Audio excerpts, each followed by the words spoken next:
can we clarify a few terms before we dive into the debate? Just kind of get a few things clarified real quick. I just wanted to show you. I'm going to share my screen here. Yeah. Can you read the title of that? 7 fundamental tenets. Yes. The 7 fundamental tenets. Yeah. Now, let me scroll down briefly. I know where this is from. And can you read that? What does that say?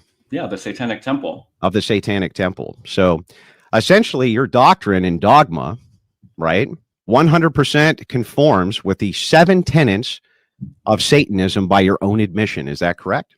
Yes, but if you know about the Satanic Temple, they're actually an atheistic organization that does not believe in Satan or God. So it's an interesting thing to try to bring up, to try to align it with Satan, but there's no biblical basis that those are Satan's values, and the movement itself doesn't believe in Satan or God.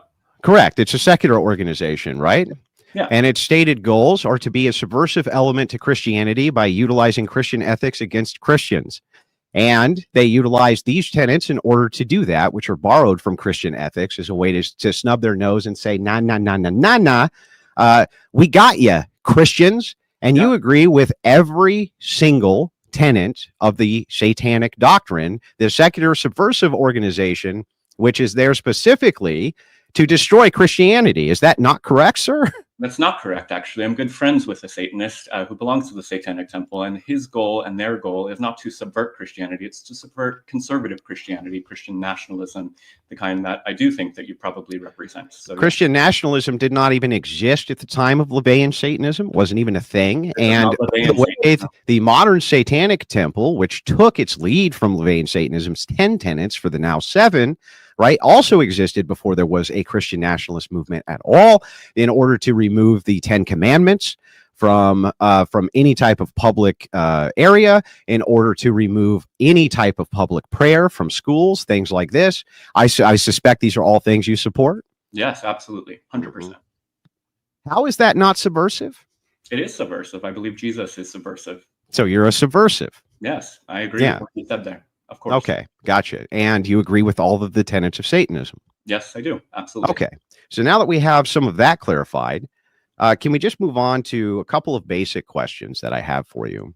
Yeah. You converted to Christianity when you were 22. No, 12. I became a Christian at the age of 12 in a fundamentalist Baptist church, and ended up in an evangelical church, then went off to Moody Bible Institute to become a pastor, and graduated there when I was 21. And I see. Yeah. Maybe that's where I conflated the two, is you graduated there when you were 21. Yeah. And you now serve as a pastor in pastoral duties, correct? Absolutely. I have a direct question for you. You may find it offensive, but I would like to have it answered. Have you engaged in group sex with men since you've been a pastor? No. Never? No. Do you condone group sex with men? No, I would not say that's general sexual ethic that I would endorse. Why? Because I believe that sex is best consensually, lovingly between usually 2 people. But I also, and I write about this extensively at the end of my new book, that my version of sexual ethics isn't about rules. So you're going to be hard pressed to get me to come down firmly and say something is right or wrong objectively in all situations. Then why not engage in group sex? Because that's not what I want to do. Yeah, I know. But if somebody does want to do it, why wouldn't you condone it? I think that if your values are centered on love, consent, and adult relationships, then anything can be a healthy expression and anything can be an unhealthy expression. Okay, so then you would, if somebody came to you and said, well, there's 4 of us men and we all want to get married to each other. Yes. You would marry all of them together, correct? Yeah. You couldn't have an objection to that, right? No, I support polyamory. And so if they all went home that night and had a big gay orgy, you would not. An orgy if they're married. I wouldn't say that. Yeah. Okay. You wouldn't condemn it, right? No. Yeah. So you would condone it. You would marry. So you do condone this activity. Sure. Okay. Now, the way that you're framing it now, yes. Yeah. Now, if 6 secularists made the declaration that they were married, right, absent your authority to marry them, of which you have none, but if you, assuming I just granted that you did, the secularists who give themselves the authority and then they all marry each other, all 6 of them, you couldn't say that they're doing anything wrong, right? I don't think consensual adults in relationships are doing anything wrong. No. Never. Not if it's a consensual, loving relationship. Because there's no harm, right? Yeah. Yeah. Can you tell me then, sir, Brandon? I'm really curious about this. If your grandmother died and you dug her up from the grave and nobody knew about it, and you had sex with her corpse, can you demonstrate for me the harm? She can't consent, so yes, that would be the harm. She wait a second. She doesn't need a consent. She's not alive. What? No. Why? Wait. What? What? I think you're spinning yourself in circles here. My standard for sexual morality is that all sex has to be consensual. Can a tree consent? No, and I don't think you should have sex with trees. So then if you have a wooden dildo, that's a no-no in Brandon's world? I think that's a little bit different than having sex with a tree. But why is that different? I think sex toys and trees are different. Because it's dead, Brandon? I honestly am not sure exactly what because it's dead, right? The wooden dildo's fine, because even though it's a part of the tree, because it's dead, right, Brandon? This is an absurd word game. Can you answer my question, please? It's not an absurd word game, right? Yeah, because it's dead. So then if grandma's dead, what's the objection? I think consent between human beings is how sex should be lived out. That's not a human being. That's a dead body. It's a corpse. It's not a human. I think it's still a human being. What makes it a human? Do you consent? What do you think about masturbation on your part? I'm interested. Well, I think it's sinful, and that you should stay away from doing it. Now I've answered that question. Let me finish. You can ask your questions, right? Okay. We got a long debate here. Yeah. But can I finish my inquiry, please, before you move off of it? If you masturbate with a wooden dildo, and that's conceivably fine, but having sex with a tree which is alive is not, then the only threshold breaker there is that the wood is dead. That is the only. Well, then what's the threshold breaker, Brandon? Human. Tree. I believe sex. I don't concede the point that a dildo is a tree, first of all, but I didn't say it's a tree. I said it's part of a dead tree. So then what if we just cut off grandma's head and you just had sex with that? I believe that a sexual relationship has to be consensual between two human beings. Yeah, but they're not what makes them human beings? They're not alive. Consenting human beings is how sex should be expressed. Yeah, I know, but that makes no sense, Brandon, because if they're not alive, what makes them now human beings? Clarify which one you're talking about at this point. Well, I'm a human being. You're talking about a corpse, right? A corpse. Yeah. And I'm guessing you don't think that it's okay to have sex with any part of a corpse. Not a consenting human being. Yeah. Right. You can't have sex with any part of a corpse, but you can't have sex with anything that's alive that doesn't consent.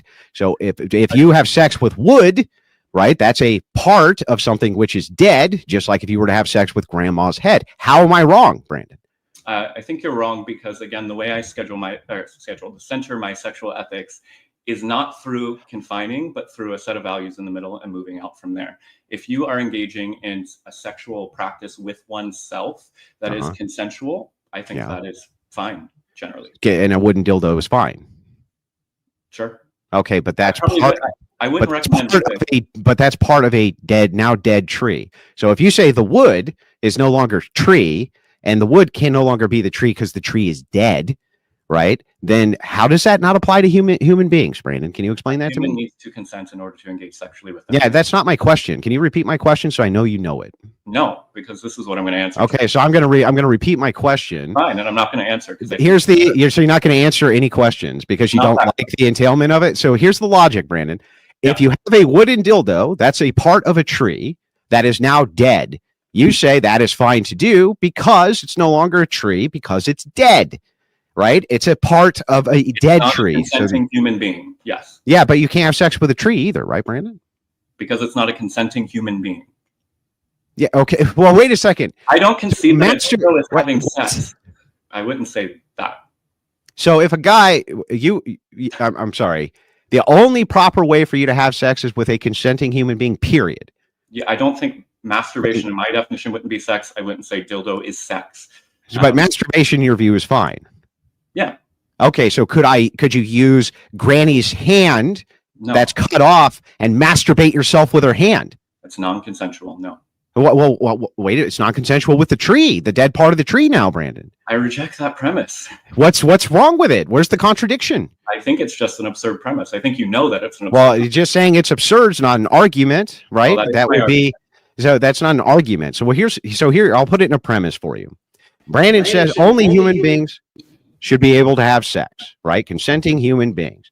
Yeah, If a human being masturbates, that's fine, because after all, if they're masturbating, in Brandon's view, that is not sex. I'm not incorrect so far, right?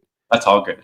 Perfect. Okay, so if you take a piece of a tree and you shove it up your butt, right, in a masturbatory fashion, that is fine from Brandon's view, right? Because after all, there's no human being requirement there to consent to.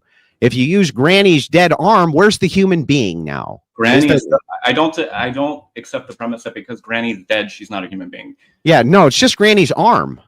It's still part of Granny, and she's not a consenting human. So if I got my arm cut off, that arm is a separate human from me? No, but if anybody if somebody tried to use your cut off arm for sex without your consent, that would be wrong. Why? Because it cannot consent. Yeah, but neither can the piece of wood. But the wood is not a human being.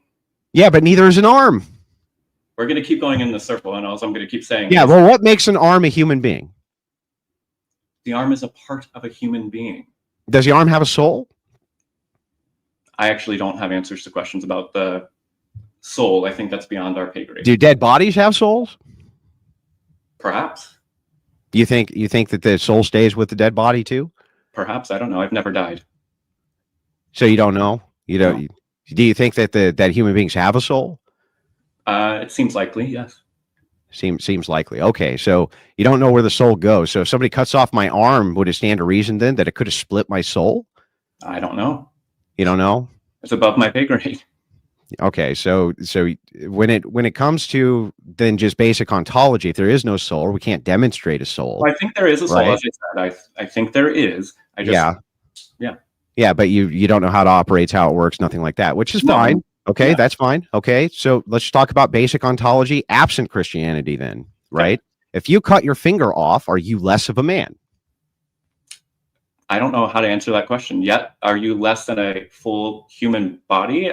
That's not what I'm asking. I'm asking if you're less of a person. But what constitutes a person in this? Well, from your perspective, I think a person would be like, it would have to have consciousness, perhaps self-awareness. That would be person, what a person is. Yeah. So the finger couldn't be a person. Yeah. So a finger couldn't be a person. So if a finger's not a person. I still think it belongs to a person, and therefore I would want consent. What makes it why does it belong to you if you're dead? Nothing belongs to you. Do you think people have belongings when they're dead? Sure. I'm sure you believe in an afterlife. Perhaps they do. The Egyptians sure thought so. Yeah, gentlemen, maybe we should get back on topic a little bit more. If I don't know if you guys want to continue the cross-examination on a different topic. I think that this is pertinent to the topic because what we're establishing is metaphysical principles and ontology. And so what I'm trying to determine is what Brandon, I'm just doing a basic consistency check. If Brandon says there is no soul and he doesn't know what happens in the afterlife, right? Well, you're not sure. So it's possible there isn't. It's possible there isn't. I'm pretty sure. Yeah, pretty sure means it's possible there isn't, right? Sure. I'm an agnostic. Okay, so if it's possible that there is no soul, right? Then if the finger is cut off, right? Then I mean, even if there is a soul, that can't be what constitutes you, right? The finger cannot be what constitutes you. Absolutely. But it's a part of you. It's a part of you, I would say. Okay. So got it. Now I understand what you mean by person. So let me reframe the question then. If it were the case that Granny gave consent that you could have sex with her dead body after she died, can you demonstrate the harm? I think you need conscious consent in my sexual ethic. So no, I think that would be wrong. You need conscious consent, but that's really weird because Granny's not conscious. Exactly. So you could not have sex with Granny. Then you couldn't have sex with a piece of wood. You couldn't have sex with anything. I understand the argument you're making, but I reject the premise that a piece of wood that's turned into a dildo, by the way, wooden dildos sound like a terrible idea, but any other sort of sexual toy, like I think that's a wholly different inanimate object category that we're talking about versus a consenting human being. Okay. What I'm asking you for is to demonstrate the harm, not how your feelings. I don't care how you feel about it. I don't care what you believe about it, right? Like, well, my personal feelings are that's I don't like it. Your whole position is based around a harm principle. You have three tiers. You were asked this. You have 3 tiers. Your first tier is harm to self. Second tier, harm to others. Third tier, harm to God's creation. Demonstrate the harm. For if Granny leaves behind a note saying, I want my son to sexually abuse my body all day long, demonstrate the harm. I think that's an immoral action. Yeah, demonstrate it. She cannot consent. So what? How is that harmful? I think non-consensual sexual engagement is harmful. Demonstrate it. What does I think mean? That doesn't mean shit. That does mean whoa, okay, Brandon. That's how we all live our lives. But Chuck over there doesn't think it's harmful. Can you tell Chuck why he shouldn't do it other than because Brandon he just thinks you shouldn't. Chuck's over there. Yeah, I know we have laws, but let's say that the law said you could do it. Then I would reject that law. Great. So then the law argument doesn't matter. So Chuck over here says to you, Granny left a note behind saying I could bang her dead body. And, Brandon, I really want to. I'm going to go do that. Can you give me a good, compelling reason not to? Your answer is? She cannot consent. Yeah. And he says, well, I don't need consent because she's dead and gave me consent. You still need active consent in a sexual relationship. That is active consent. It's not. A dead person writing a note is not active. It's no different than if I wrote a note today and said someone could have sex with me. I can remove or revoke that consent. Consent needs to be active. Yeah, but if you're dead, how do you do that? Exactly. So you shouldn't. Yeah. So he says, okay, well, I disagree with you, Brandon. I don't think that I need to have consent from someone who's already consented, right? Because by this view, you're saying that if you rolled over in the morning and banged your wife, you woke her up, right? You woke her up with sex. Is there problematic without consent? Yeah, absolutely. It's problematic to do. Yeah. Oh, okay. So is that grape in your view? Is that what? Is that grape? If somebody is not consenting to you having sex with them and you have sex with them, probably. Yeah. So if I or any other man ever woke up with their wife straddling them, right? She would be graping them. I mean, this goes into hyper individualistic contexts of relationships. You can give consent in relationships. Yeah. Do you know what implied consent is? Yeah. Yeah. And do you know that the entirety of society operates on implied consent, including in marriage? And you kind of have to, because otherwise you would make rapists out of millions of men who wake up their wife with sex all the time and vice versa. And obviously they don't consider that to be grape. There's an implication there of consent. So if it's implied by a note from Granny, you still don't really have much of an argument here. Your only argument about why you haven't demonstrated any harm, so your principle's not consistent. Your only argument is because I just really feel like you shouldn't. No, it's first of all, harm is one of the principles. I think do no harm is a generally good principle for all of us to live by. But also, again, I state Granny can't consent. A note from a dead person is not active, conscious human consent. Neither is waking your wife up with sex. And again, I think that sounds pretty morally ambiguous to me. But it's morally ambiguous? Yeah, I think you don't think that there's an implication for sex? What happens if your wife says no?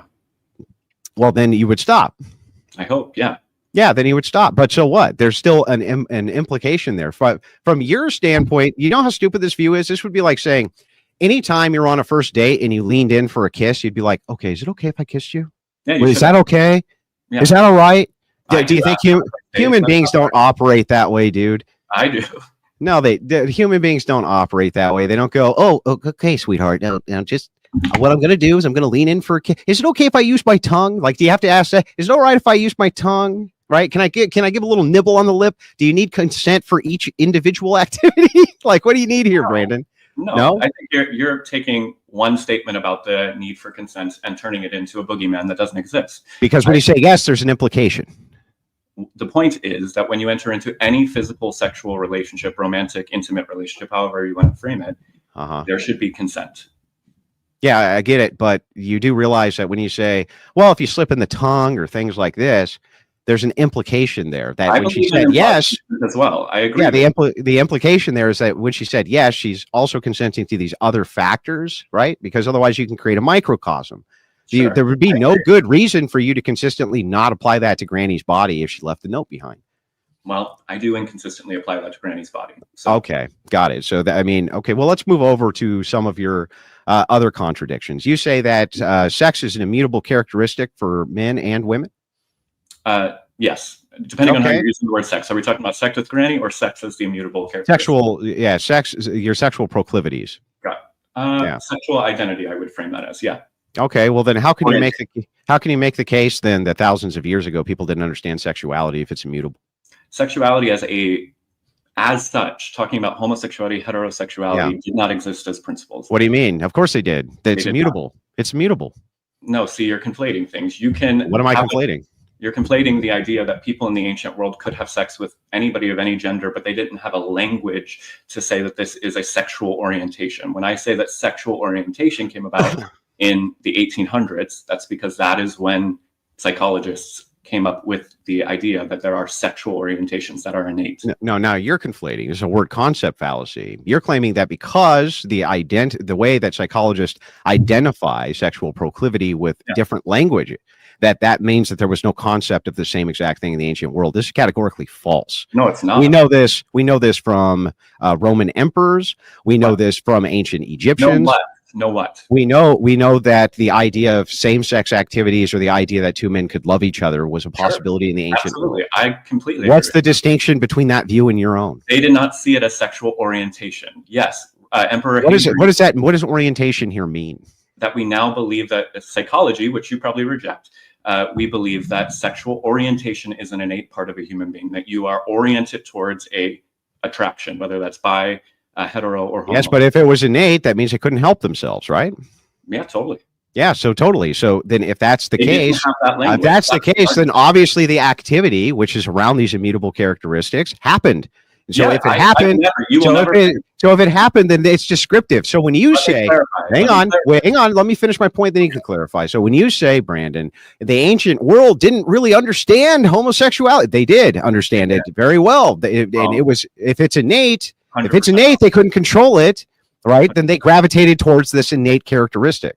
You're misunderstanding the argument I've made consistently across 4 books and thousands of videos, which is not. It's a bad argument. I don't misunderstand it. Make the argument. Make the argument. Make the argument. I am making it. The argument is that, yes, people engaged in same-sex relationships all throughout history. I agree. Emperor Hadrian and Antinous were in a very famous same-sex relationship in the Roman Empire.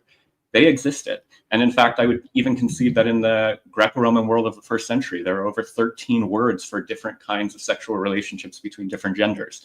However, they did not understand that as sexual orientation, meaning that in the Roman world, you were permitted to have sex with man, woman, as long as they were a lower social status, you were legally and morally allowed to have sex with whomever you wanted. So people did not conceive of themselves as gay. They conceived of themselves as a person who's having sex with somebody that they're interested in.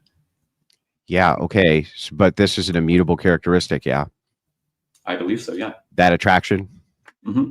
Okay, so if that attraction is an immutable characteristic, then they were following their immutable characteristics and their proclivities, correct? Yes. Okay, so if that's the case, then saying that the ancient world didn't really have an understanding of this would be incorrect. No, they did. Not only did they... Well, wait, not only did they, but what you're trying to do is you're trying to smuggle in this word orientation, but you're actually saying the same thing twice. You're saying they gave into their sexual orientation then, which was an immutable characteristic, and they give into their sexual orientation now, which is an immutable characteristic. You're just saying the same exact thing twice. That's it. Yeah, the literal only argument I'm making is that the language of sexual orientation did not exist in the ancient world. And what does orientation mean? I want to have sex with same sex.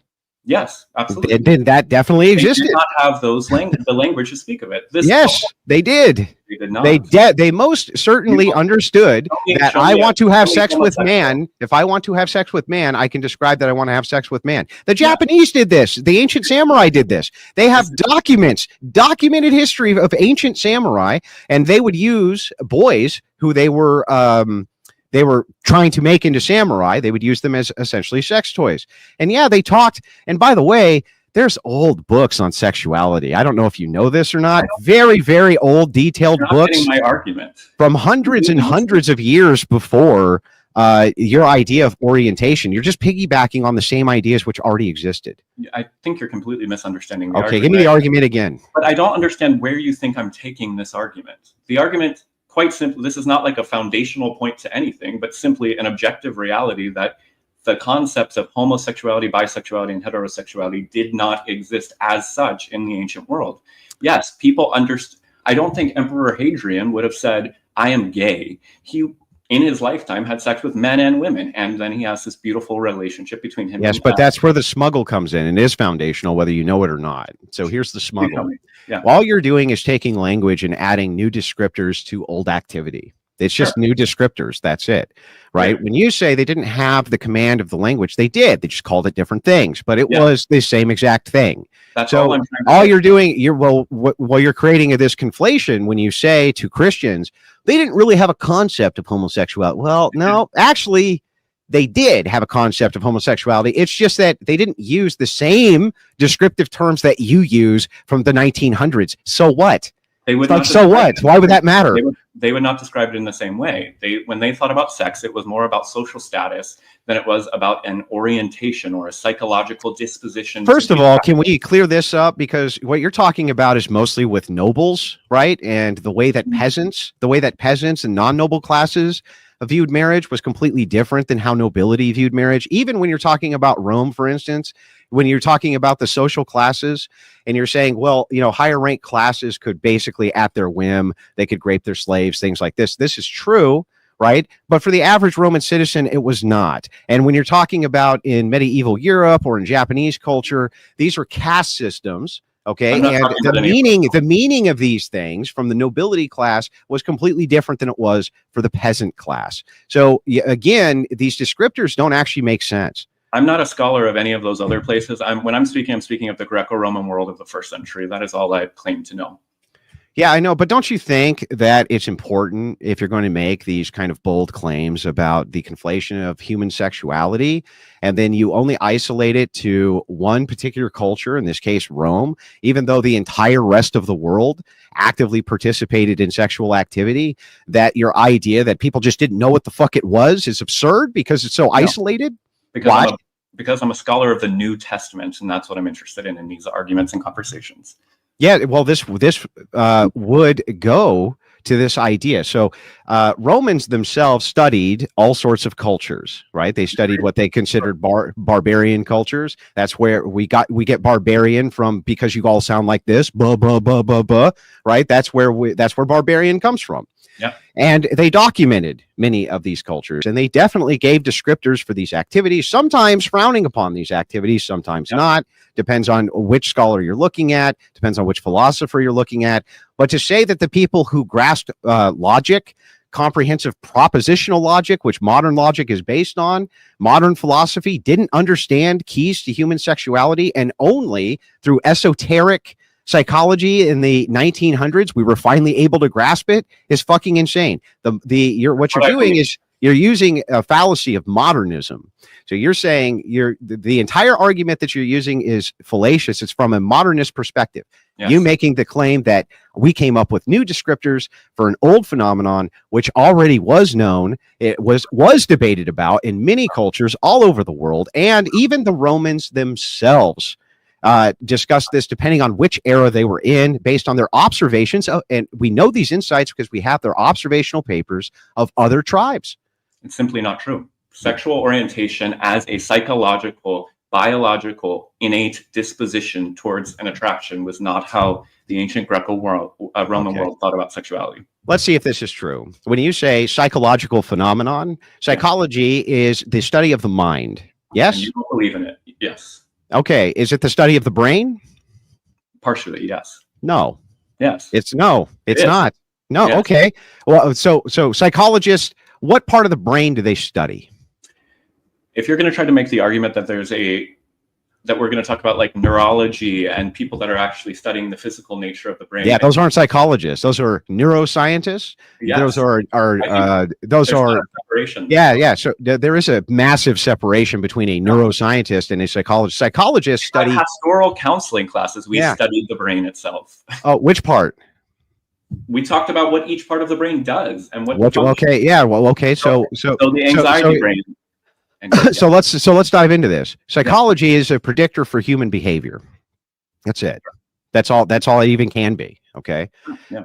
Can you tell me what the disease process is in psychology? What is the disease process? Tell me more about what that means. Well, in science, science is only as useful as the controls which you add. So in medical science, if we're going to diagnose a disease, we use a process called the disease process. It's a step-by-step inductive process which goes through and, utilizing strict regulatory scientific controls, rules everything out that the thing can't be, therefore isolating the thing that it is. What is the disease process in psychology? Again, I'm not a psychologist, so I don't know actually how to answer this question. I thought you were super familiar in your pastoral, No, I said was that. Well, let me help you. There isn't one. There isn't one. There is no disease process in psychology. And the reason there is no disease process in psychology is because it's the study of a metaphysical mind. It is not the study of anything which is physical. Really? Then tell me this, sir. Could a psychologist diagnose a person with narcissism? What makes them correct?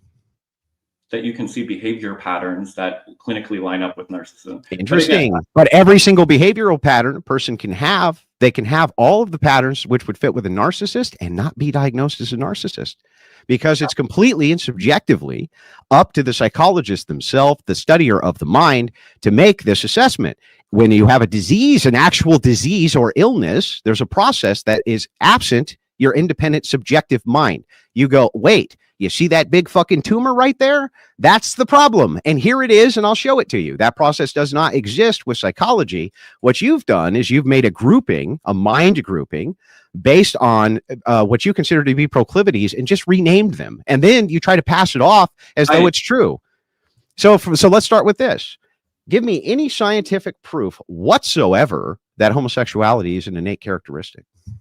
That it occurs naturally throughout the world. I think that's what we would mostly say. Wait, I'm sorry. Let's back up. Did you just appeal to nature? Yes, I'm going to make lots of appeals in this debate. But first of all, and also, I'm going to say I'm humble enough to admit that I'm not here to debate psychology. I'm here to debate theology and the Bible. So yeah, but the problem is that, well, no, you're not. You're here to debate whether or not LGBTQ belongs in church. And one of the premises for that is that your worldview is dependent upon science, psychology, sociology, and a few other things. So you making justifications based on those things, perfectly acceptable for me to enter into criticisms on the tenets in which you hold the values that you make these assessments. So when we're talking about, acceptable for me to say I don't understand psychology enough to feel like I can credibly debate it with you. Great, but you can credibly base your worldview on it. Yes, I can cite psychotherapists, psychologists, and trust their work. Yes, based on that their work is peer-reviewed scientifically. Faith. No, well, actually, most of it. Well, I am a man of faith, so there's called a replication crisis. I don't know if you know this or not, but inside the replication crisis, almost all, right, we're talking 60-70% in psychology, even worse in sociology, cannot be replicated, which is a key component to the scientific method, as you know. By the way, can you just tell me real quick what the scientific method is? Yes, that you're able to repeat a process. No, just tell me the method. I'm not going to know what language you don't know the scientific. So you base your worldview on science. You don't know the scientific method. You base it on psychology, and you don't know anything about psychology. I don't understand. What do you actually base your worldview on, sir? Scientific consensus, psychology, reason, experience, theology, tradition, the Bible. Faith? Yeah. You base it all on faith? Yeah, I do. I'm a man of faith, of course. So you base the fact that we should utilize psychology, which you don't know anything about, on faith and consensus, and you base the fact that we should base these things on science on faith as well, right? Amen. Okay, so if you should base these things on faith, these human institutions that you just have broad faith in for no particularly describable reason, why shouldn't I have? Well, okay, yeah, peer review can be good. Yeah. A meta-analysis is way better. The problem is in psychology, you don't have a lot of that. You have peer review, that's true, but a meta-analysis for the actual proofs of reproducibility, not very good at all. So since you have faith in these things, in these institutions, why shouldn't I have faith that open LGBTQ and the activeness of gays in the church shouldn't be rejected? Why shouldn't I just have faith in that? I don't think that you shouldn't have faith in that. I disagree with it. I think it's wrong, but I don't object to the fact that you have the right to believe that. So do we just come to all of our moral decisions via consensus then? No, I am actively against your view. I actively spend my life working against your view, subverting your view. So even if there was consensus that it was the case that Yeah. most people agreed with me, Yeah. you would of course say that that's incorrect, right? Of course. Based on Scripture, science, reason, psychology. We can go through the list again and again. well, but all of those things you said, the things. We'll leave scripture aside for a second, right? We'll just focus on the materialist perspectives. These things you said you claim you don't even understand, and you just have faith in them as being true. Yeah, I have a general understanding from being in with a psychotherapist for 15 years of my life. I understand how that works in my own world, and it seems to work. So I have a lot of reason to trust that that's good and true. Faith. Yeah. Amen. Yeah. Faith. So the thing is that I don't understand, because if that is the standard of just have faith, if you have faith in this thing, then it's true, right? Or at least it's the only truth we can ascertain. No, I don't believe that we can absolutely ascertain the objective truth. Then what makes your view true? It's true in the way it lives out in my life. So then if it is the case that the thing is only true because it's true to you, right? Therefore, your faith would have to be true. It's true to you, right? It's true to me, but I'm not going to say it's objectively true for all people. No. Okay, I'm not saying it is, but even if it wasn't, right, then there's no actual good reason you can give me why subjectively, if I can't just convince everybody to agree with me in this whole Christian nationalism crusade thing in order to discriminate against LGBTQ people by pushing them out of the church, can you give me a good, compelling reason outside because I really don't want you to, Andrew? I can give you a good biblical reason for sure. Give me a good. Well, we'll get to the biblical ethics soon. That's what I'm here to talk about. I just want to start with but that's not your only foundation. You don't appeal. Oh, okay. So you appeal to the Bible as a biblical scholar. I function as a biblical scholar. Is the Bible the ultimate truth? No. Okay. Well, then whatever you think it is, don't you? Your epistemic claim is then about the Bible, you basing your worldview off of the Bible is meaningless to me because you're already saying it's not true. I didn't say it's not true. I didn't. It's not the ultimate truth. Yeah. Okay. Ultimate being 100% true. No book is ultimately true. Okay. Got it. So then again, any claims you make there are going to be faith-based, and just like any claims that you, well, I'm sorry, are the claims you're about to make true? I believe they are true. Yes. Okay. Why do you believe that they are true? For these, I believe there's great biblical evidence and moral evidence that they're true. Let's start with the moral evidence. Well, I think we've already beat that one down when we got stuck on. We haven't beaten down moral evidence with truth. So now we're getting into epistemic claims. We're talking about epistemology. So I would like to know, what is your theory of truth? I believe that an objective truth exists. I don't believe that we can know it objectively. I think that's quite clearly true, that every generation we continue to wrestle with the same questions and try to get to the same truth. However, I do believe in revelation of truth. I think we get glimpses of truth. And that's in my Christian faith tradition and the way I hold the Bible. That's what I use to guide my own sense of truth. So then truth itself is not a thing which you can know. Objective truth is not a thing that I can know objectively. Okay, so I don't understand. When you say something is true, what does that mean? Well, I do think there are different kinds of truth here that we're talking about. And so is it true that we are on a live stream right now debating? Yes, that's one kind of truth claim. Okay. I think categorically it's different when we're talking about divine truths. Does God exist? What does God desire? That's a different kind of truth. Why? I think it's just obvious. Well, I don't know it's not obvious to me. What makes them different as far as I'm not a philosopher, so you're not going to get me to use the correct language here and be able to dole out. Well, I'm just trying to understand the view. I'm not even asking for a philosophical justification yet. I'm just trying to ask if there's a distinction between divine truth and the truth that we're right now having this discussion. What is it? Because I think the divine truth claim ultimately comes down to a claim of faith. This experience that we are having a live stream right now, we can deduce from logic, reason, all those other things that help us function on our day-to-day lives. Okay, so you know we're on a live stream right now because you know it? Because I can see it, I can touch it, I'm talking to you. Yeah. So then truth would rely on sense data then? Sometimes, yeah. Okay, well, what divine truth would not rely on sense data? I don't think whether or not God exists is a truth claim that needs to rely on sense data, because I think a vast majority of people that believe in a God that exists don't have sense data that God exists. Yeah. So what would make it true? Faith. Okay. So then is faith true? It's true that you have faith, but is the thing you have faith in true? I think by the very fact that you have faith, I don't think you can answer whether it's true or not. It's a faith claim. Okay, got it. So then when you say that claims about divinity are a different kind of truth, you're actually saying that, well, we have faith, and so they're not true. No, I'm saying we have faith because we can't prove that they are true. So then you can't ascertain that they're true. Yes, that is what faith is, not being able to ascertain. Okay, got it. So when it comes to scripture and when it comes to Christianity, all the claims that you're making, which are faith-based, you are stating right now are not true. No. Okay, well, then what would make them true? The fact that we have faith in them, ultimately, we believe as Christians that one day we will know the fullness of truth. Okay. Yeah. So then we should ascertain here that everything that you're saying or about to say to me about scripture could not be, or may not be true, because it's based on faith. I say it every single Sunday in my pulpit. Yes, that's exactly what I say. So God may not be true. Yes, God may not be true. Jesus Christ may not be true. May not be true. I have faith. I don't have certainty. Okay. And the ethics which you are basing your entire life on also may not be true. Sure.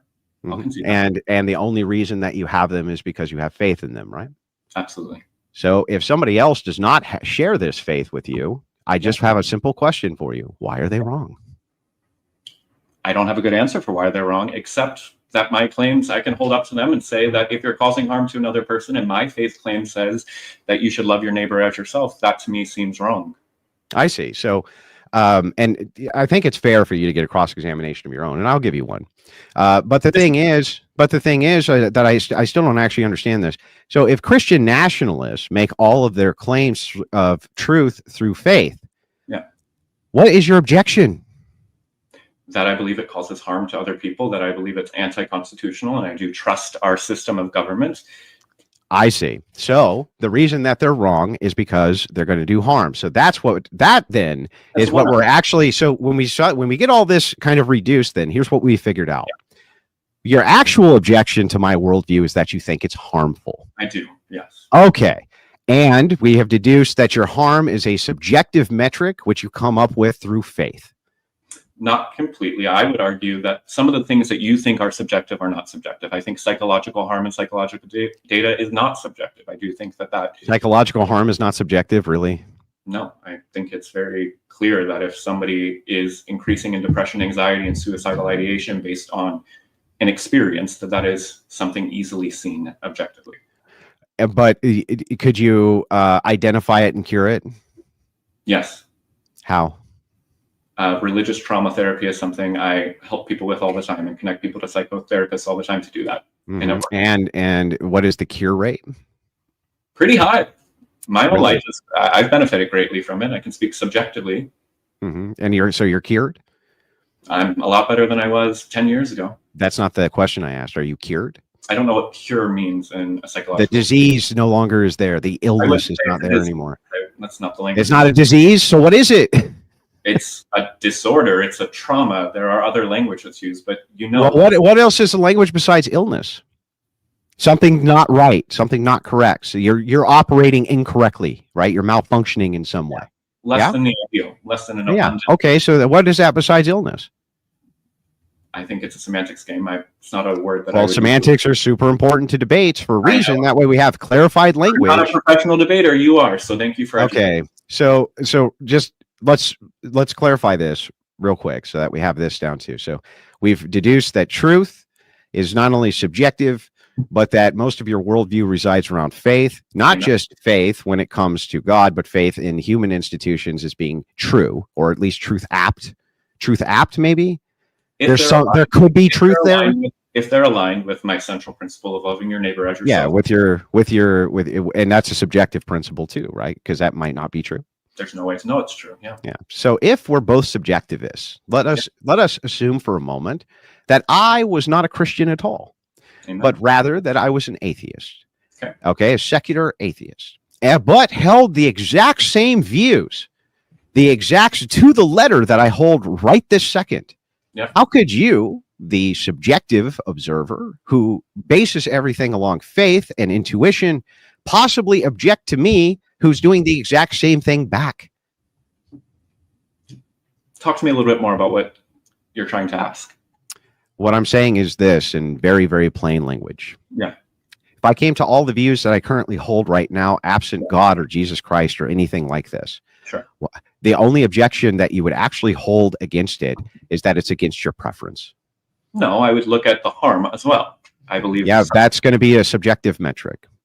Well, I do think that most metrics that we function by as human beings are subjective, yes. Yeah, so if it's a subjective metric, then from my subjective metric, I could just as easily deduce it's non-harmful. And great, I'm glad you do that. So if that's the case, how do you object from a person who says, no, it is? Let me give you an example. Do you think it's harmful to not label people with their correct pronouns? Yes, but in a different, there are gradations of harm.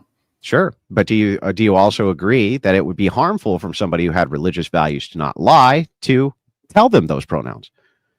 I would think that that's wrong because I would say that I'm not asking you that. I'm not asking you if you think it's wrong. See, I already know that you think it's wrong. I'm asking from the viewer's perspective, the person who you're asking to label them. If they think it's a lie, how can you demonstrate it doesn't harm them? Well, see, I wouldn't use harm as the only frame. I would also use, as you so brilliantly said in your opening, niceness as a frame. I do think there's value to niceness and kindness. And I do think it is unkind to refer to someone in a way that they do not want to be referred to. Is it kind to ask people to lie? I don't think it's a lie. I know, but the other person, we've already ascertained you don't know if anything is true. We've already ascertained that. Yeah. So you could never tell a person who said, me saying to this person over here, giving them the incorrect pronoun harms me. It harms me. Yeah. In my mind, it harms me. It harms my psychology or whatever the fuck it is, right? Yeah. You have no way that you could ever determine that statement is not true. The way that you are articulating this debate, and I appreciate it and I understand what you're doing, but it's not the way people walk through the world. It is. No, it is not. It is. Then why do you think we're fighting about this all the time? Do you think that people are fighting over pronouns because they just want to be mean? Or do you think that they're fighting over pronouns because they think that they're lying and that there's a truth which we can clearly see as a truth, which is you are trying to mask this truth and pretend it's something other than it is, so they feel like they're compelled to lie. That is how people move through the world. I think that what's actually happening here is that there is a group of people motivated by political power rather than religious conviction that have stoked fears for people about what pronouns mean. Fear is harmful. You shouldn't. Here's the thing: if you're going to engage in a behavior which stokes fear, how's that not doing harm?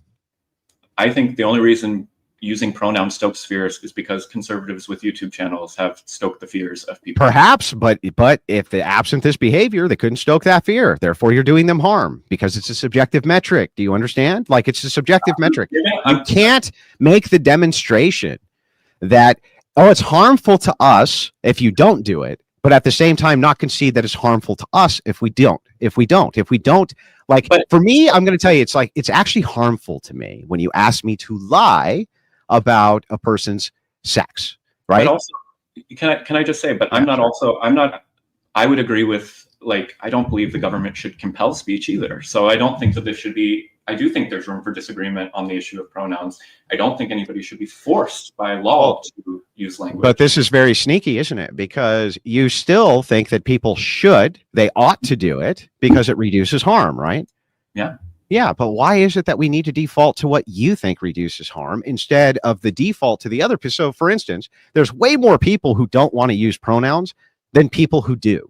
Way more people who don't. I would like to see the data on that. So if that is the case, and it is the case that they don't want to go and use your fucking correct pronouns, right? They just don't want to. But let's assume for a second, right? We'll just assume I'm wrong, right? But I'm just going to say this for the purpose of demonstration.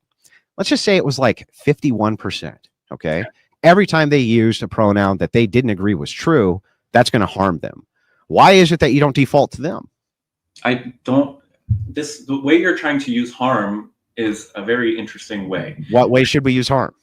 I think that there's a demonstrable harm that's being done. I'm not with. Well, that's just saying the word as the word. What is harm here? Can you let me finish for one second? Yeah, but I need you to clarify that. What is harm? I'm trying to clarify. All right. That. All right. So I think that there's a distinction between, and I agree, I think one of the problems on the left is that we have melded offense with harm.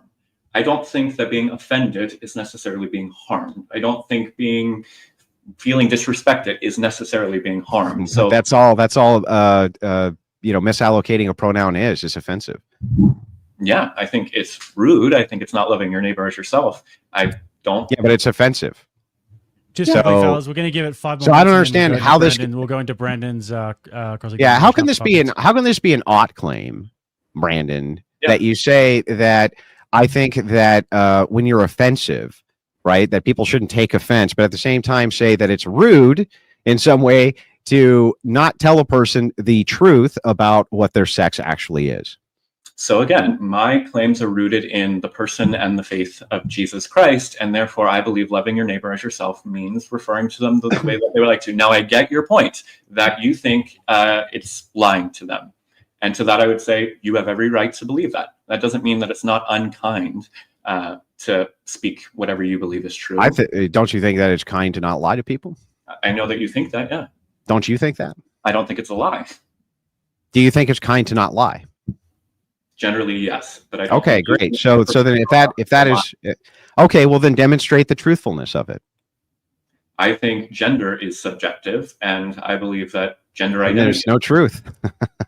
Well, I think if it's subjective, then there's no truth. So all you're saying, so here's what you're actually saying is, based on the conditions of social relativity within the society that I live, this is considered to be a social taboo, and so you should adhere to it because I don't like it. That's it. You're just saying the offense, the risk of offense here is trumped by the risk of offense to me because you just don't like it, Brandon. I would actually say that there is biblical justification for where my worldview is rooted. And again, we can play in the philosophical space. Why do we need to use biblical justification when the Bible may not, but it may not be true, Brandon? I'm a Christian, and I do believe that Jesus's words are true. Okay, can you demonstrate the truth of your Christianity for me? Loving my neighbor as myself leads to abundant life, just as Jesus taught. I've witnessed that, experienced that. Prove it. I show it in my experience. I think experience isn't proof. That's anecdote. I think it is. Prove it. Experience is an authority. Yeah. It's one experience is an authority on what? Yes. This is, the Wesleyan quadrilateral. Experience has always been an authority for Protestants, of course. Oh, help me out here. If somebody experiences great joy when they're murdering somebody, right? You couldn't trivialize that experience then, right?